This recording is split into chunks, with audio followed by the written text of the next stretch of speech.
Oi, gente! Eu sou Rafaela Fernandes e você está ouvindo meu podcast. Meu desejo é que o amor e a graça do Pai te alcancem onde quer que você esteja. Jamais esqueça que você é querida, cuidada e amada por Deus. O texto que nós vamos meditar hoje está em Atos 9, do 32 ao 35, e diz assim: Pedro viajava por toda parte. Um dia foi visitar o povo de Deus que morava na cidade de Lida. Encontrou ali um homem chamado Enéas, que era paralítico e fazia 8 anos que não saía da cama. Pedro lhe disse: Enéas, Jesus Cristo já curou você. Levante-se e arrume a sua cama. Na mesma hora, Enéas se levantou. Então todos os moradores da cidade de Lida e da região de Saron viram isso e se converteram ao Senhor. É interessante como essa história não tem muitos relatos, ela é uma história bem objetiva. Simplesmente fala que Pedro chega nessa cidade chamada Lida, encontra ali um homem chamado Enéas e fala para esse homem sem enrolação: Enéas, Jesus Cristo te cura, levante-se, arrume a sua cama.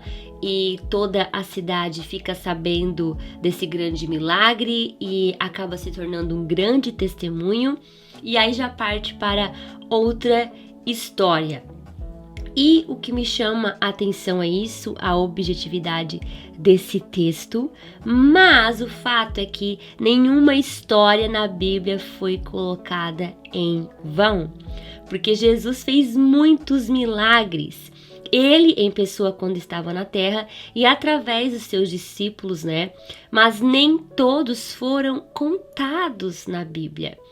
Em João 21 e 25 diz assim: Jesus realizou ainda muitas outras maravilhas.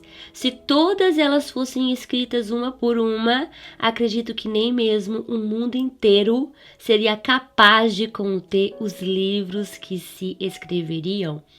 Então eu fiquei pensando, se essa história de Enéas entrou na Bíblia, porque os milagres que Jesus realizou, como nós lemos aqui em João, foram muitos, que não caberiam nos livros todos do mundo. Os livros todos que existem no mundo não caberiam as histórias de milagres que Jesus realizou.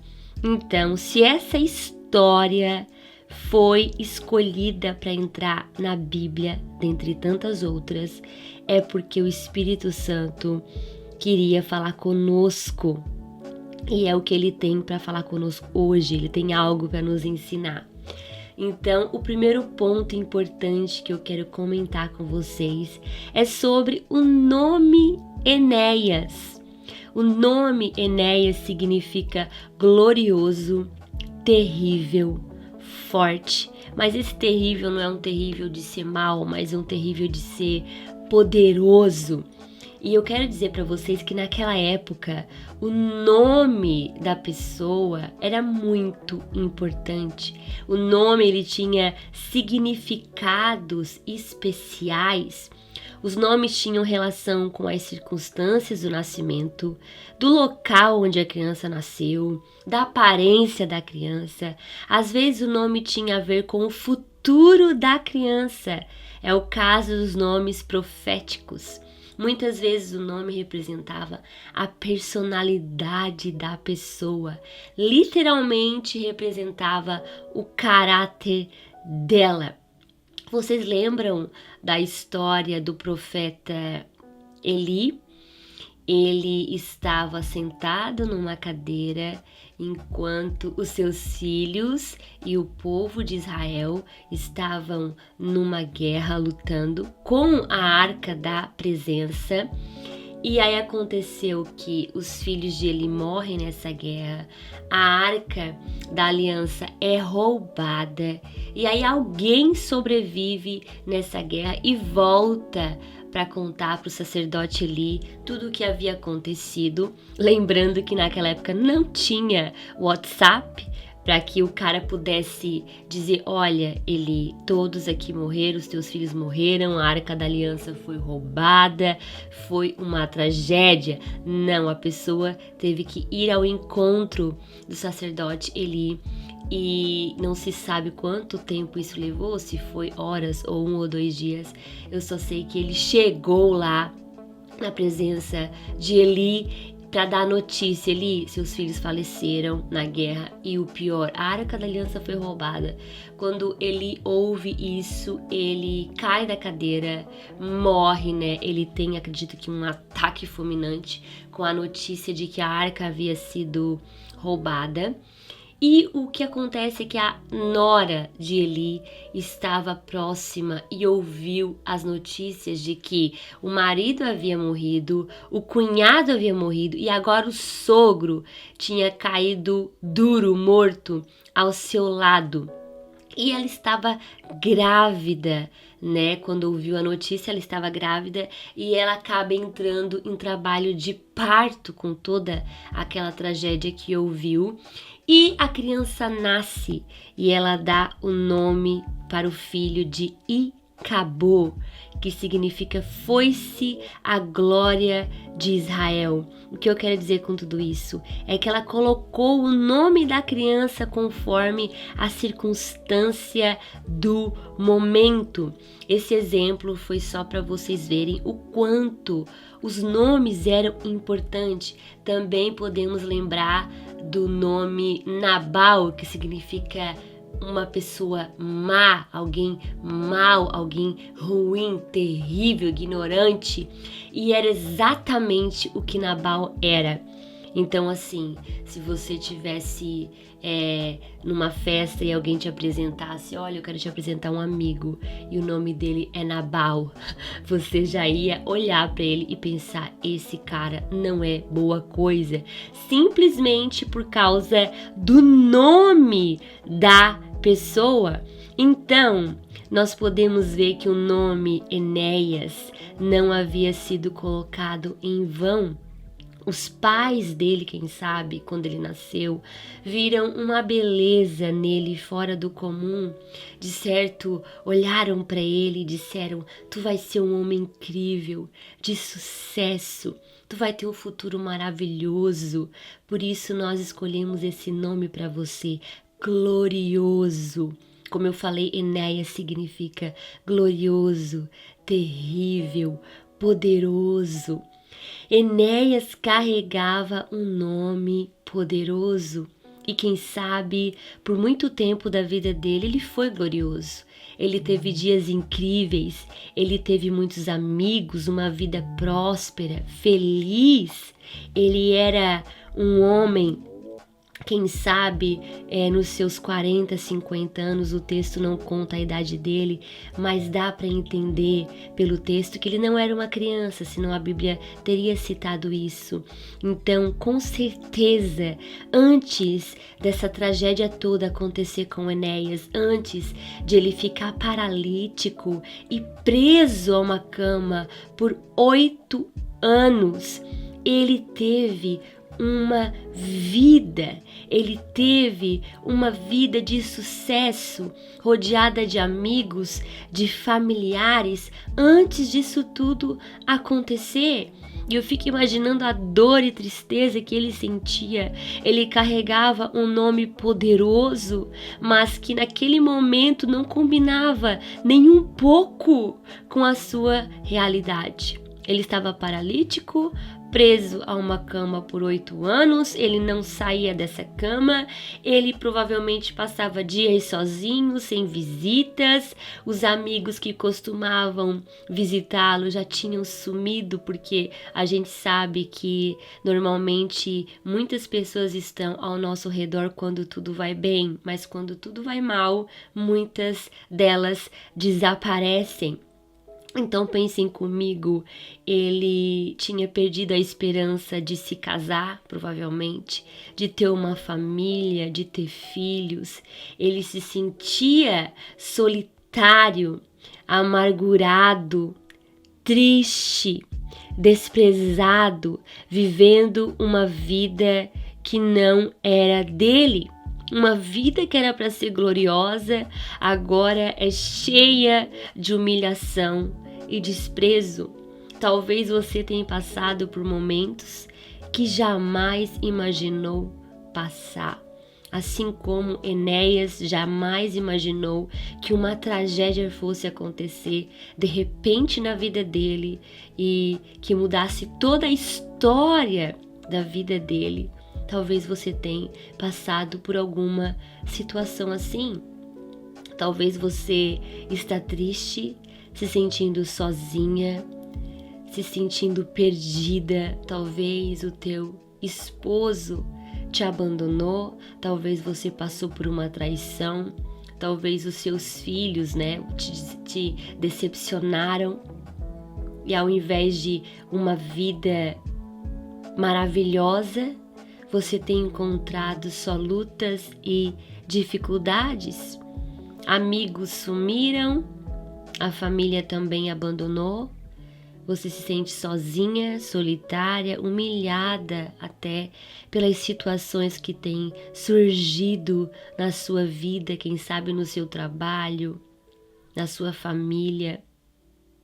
Talvez você está se sentindo paralítica numa cama travada, sem conseguir sair do lugar.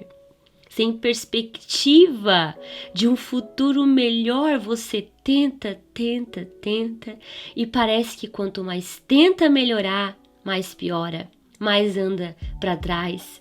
Mas assim como Enéas estava no lugar certo, na hora certa, para receber a cura de Deus, você também está aí, no lugar certo. Porque Deus queria que você clicasse nesse podcast para ouvir essa palavra hoje, agora, aí onde você está, para te dizer, para te lembrar, Deus está te lembrando agora que isso é uma fase, que Ele vai prosperar o teu caminho, vai te dar alegria como você nunca teve antes. Porque Ele te escolheu para vencer. A cama de Enéas representa humilhação, rejeição, desprezo, solidão, miséria. Mas a cama não era o lugar que Enéas iria passar a vida. Deus tinha uma nova história para Enéas e Ele tem uma nova história para você que está me ouvindo agora. Às vezes Deus permite as camas da nossa vida para se revelar de uma forma mais profunda a nós. Às vezes é durante a dor, solidão e desprezo que nós voltamos nossos olhos a Deus. Ele permite certas situações para nos mostrar que Ele é suficiente. Pessoas não podem nos satisfazer. Relacionamentos não conseguem preencher o vazio que existe no nosso coração. Quem sabe o vazio causado por uma traição, por uma rejeição, por abusos sofridos no passado. Nada nem ninguém pode satisfazer a nossa vida, a não ser o amor de Cristo.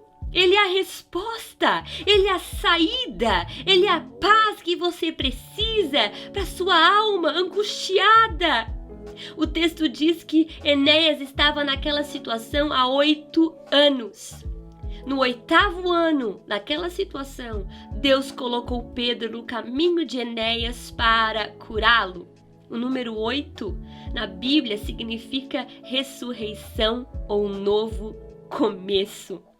Quando Pedro olha para Enéas e diz: Jesus Cristo te cura, ele estava querendo dizer: Enéas, hoje começa uma nova vida para você, um novo começo. Enéas, Jesus Cristo hoje está ressuscitando os teus sonhos, a tua alegria de viver, a tua esperança de dias melhores. É isso o que ele te diz hoje. Ele tem um capítulo novo para a tua vida. Ele tem uma nova história para você. Você não vai ficar nessa cama. Ele vai mudar a tua história. Olha para frente. Coloca os teus olhos em Cristo Jesus. Ele vai te tirar dessa tempestade. Olha para o futuro. Deus tem um futuro incrível para ti. Tu não vai ficar nessa cama paralisada, sem perspectiva de um futuro bom. Não, não. Deus vai prosperar o teu futuro. Olha para frente. Deixa as coisas no passado. Deixa Deus cuidar de tudo. Segue o teu caminho, olhando para o alvo. Como Paulo disse, esquecendo-me das coisas que ficam para trás, que para trás ficam em outras versões, esquecendo-me das coisas que ficam. Ele não disse das coisas que estão lá atrás, ele disse esquecendo-me das coisas que ficam para trás, elas ficam lá, o passado fica lá. Eu avanço para as que estão adiante de mim. Prossigo para o alvo. Prossigo para o alvo. Eu deixo as coisas no passado. Deixe as coisas lá atrás e prossiga para o alvo. Coloque os teus olhos em Jesus Cristo, porque a cama não é o teu final. A cama de humilhação, de rejeição, de abandono, de traição não é o teu final. Hoje Deus começa uma nova história na tua vida, um novo capítulo. Guarda essa palavra no teu coração. Creia nele, creia naquilo que ele diz. Não naquilo que as circunstâncias estão dizendo, não naquilo que as pessoas estão falando, não naquilo que as pessoas acham ou deixam de achar. Não importa o que os outros dizem, importa aquilo que ele diz. E ele te diz: eu vou mudar a tua história, eu vou fazer algo incrível na tua vida. O teu testemunho vai correr pela cidade. Ah, os outros estão fofocando desse teu momento de dor que você está vivendo, pois muito em breve eles vão testemunhar a tua vitória, assim como muitos testemunharam a mudança, o milagre de Enéas. Vai acontecer o mesmo na tua vida. O milagre vai ser tão grande que eles vão testemunhar. Guarda essa palavra no teu coração. Eu te espero na próxima palavra, no próximo podcast. Deus te abençoe. Um beijo. Chegamos ao fim de mais um podcast. Eu espero que essa palavra de alguma forma tenha edificado a sua vida. Você pode me acompanhar também pelo meu canal no YouTube, Rafaela Fernandes, e também pelo meu Instagram, Rafaela Fernandes 10. Um super beijo e até a próxima.